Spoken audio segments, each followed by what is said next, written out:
Buenas noches, gracias por recibirme hoy. Me alegra de tener la oportunidad de hablar con usted sobre su experiencia como abogado. Antes de comenzar con la entrevista, ¿podría usted presentarse brevemente y contarme sobre un poco de su práctica? Buenas noches con ustedes.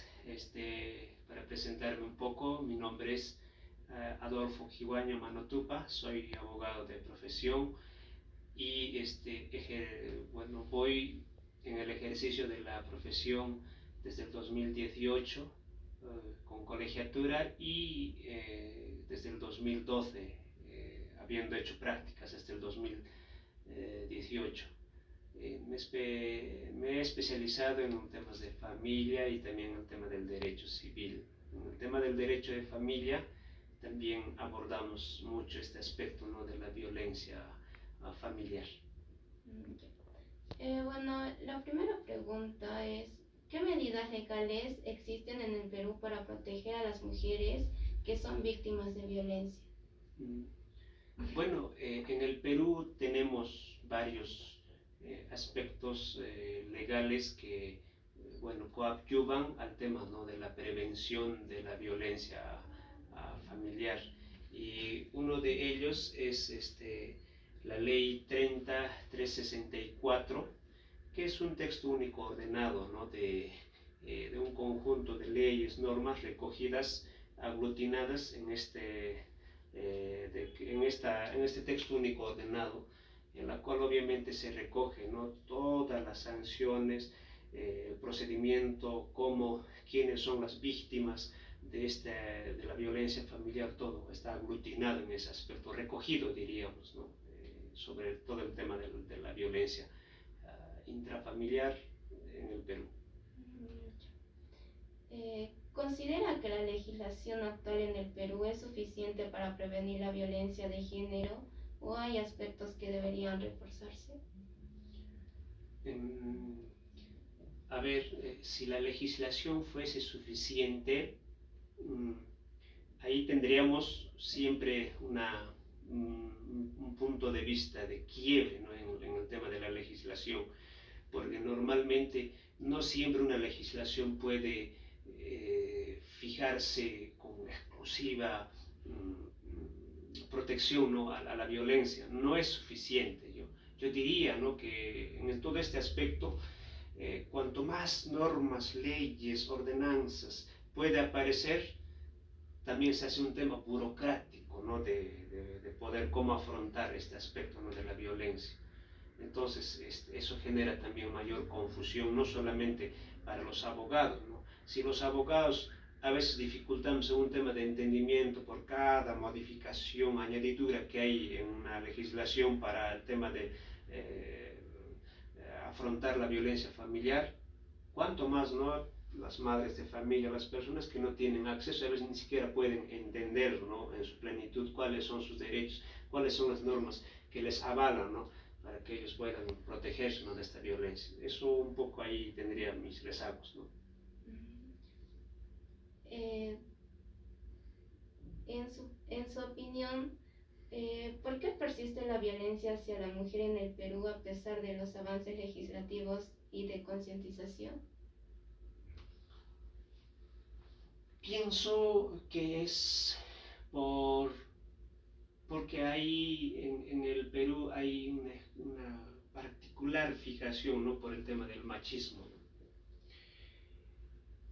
Pero también somos extremadamente violentos, ¿no? Yo no diría solamente los varones, ¿no?, sino también las mujeres, porque también este aspecto de la violencia familiar no solamente acontece, ¿no?, en el tema de las damas, sino también hay varones que también pasan este aspecto, ¿no?, de la violencia, pero muchos, digamos, callan, optan por no denunciar por el temor a la vergüenza, pasar todo este aspecto. Entonces, yo creo que ahí hay que analizar punto por punto qué tanto podríamos nosotros mejorar con tener, pues, hay que avanzar en el tema de la paciencia, de tener un poco más, ¿no?, de entendimiento, de empatía, ¿no?, entre las personas, porque eso es un aspecto que a veces nos lleva, pues, a ser bastante reactivos, ¿no?, y eso genera se traduce, ¿no?, en violencia familiar. Ya. ¿Qué papel juegan los sistemas de justicia como los fiscales y jueces en la protección de las víctimas? Ahora, a esta fecha, desde el 2015, se ha agudizado un poquito más, ¿no? Se ha dado más atención al tema, ¿no?, de la violencia familiar, ¿no?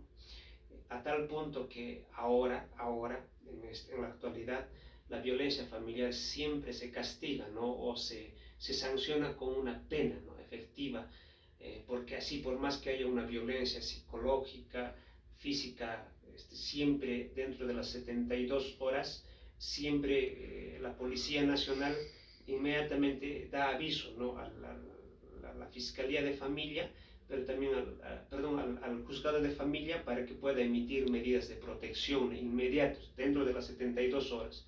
Y también paralelamente la Fiscalía se va a pronunciar, ¿no?, sobre el tema, ¿no?, del delito como violencia. Entonces, yo diría que hay mayor atención, sí, de parte de los fiscales, y sobre todo yo diría de parte de los juzgados de familia, quienes tienen la posibilidad, ¿no?, de inmediatamente acudir. Cuando hay una advertencia, ¿no?, de violencia, inmediatamente emiten las medidas de protección. Pero además también el Ministerio de la Mujer ha implementado el botón del pánico, por ejemplo, ¿no? La línea 100, el número, la línea de emergencia de la Policía Nacional 105, que son varios mecanismos que cuando uno pasa violencia familiar inmediatamente puede llamar al 105 o puede llamar a la línea 100, ¿no?, de manera anónima. Esto está pasando, entonces inmediatamente todo el equipo que trabaja, Policía Nacional, psicólogos, asistente social, todos ellos podrían de alguna manera atender de manera urgente cuando se suscita, sobre todo, ¿no?, cuando acontece y inmediatamente está pasando violencia familiar en tal lugar, inmediatamente ahí actúa. Ahí podría decir que estamos avanzando, ¿no?, están cumpliendo su papel, pero no es suficiente. Como antes decía, hay un grado de violencia un poquito a veces exagerada en los peruanos, a lo menos en Cusco, eso es lo que he notado, pero a veces no es suficiente, ¿no? Y todos los días vas a ir a la comisaría y hay varias señoras por un tema de violencia. Es un pan de cada día este aspecto. Y como última pregunta, ¿qué importancia tiene la educación en la prevención de la violencia de género? Educación. Cuán importante es escuchar, pero también poner en práctica toda la enseñanza que podamos recibir desde el colegio, en los temas de prevención, charlas, en las asociaciones, en grupos de jóvenes, en cualquier lugar, ¿no? Pero somos de escuchar quizá, pero pocos, ¿no?, de ponerlo en acción o de hacernos respetar, ¿no? Porque también hay muchas personas que sí saben, ¿no?, qué es lo que deben de hacer, pero por miedo a veces no quieren denunciar, ¿no?, a su esposo, o porque esa familia pues ya está acostumbrada a vivir en el tema de la violencia, de la discusión, de todo eso. Entonces no hay una premura, ¿no?, de pasó esto inmediatamente que hacer. Yo creo que hay mucho más que el tema de la educación, también es un tema de conciencia de todos nosotros, de reflexionar, de que cada ser humano, seamos varones o mujeres, podamos tener dignidad, ¿no?, y decir, mira, yo no voy a permitir que tal persona abuse de mí, sea psicológicamente, sea físicamente o como alguna palabra denigrante, ¿no? Entonces, como tal, si conozco mis derechos, entonces inmediatamente aviso, ¿no?, y digo, para poder prevenir, ¿no? Entonces, eso. Entonces, pienso que ahí podríamos tener una buena educación, pero sobre todo también ponerlo en práctica, ¿no?, realmente hacernos respetar, tanto mujeres, tanto varones. Muchas gracias. Un gusto, ha sido un placer. Gracias. Gracias.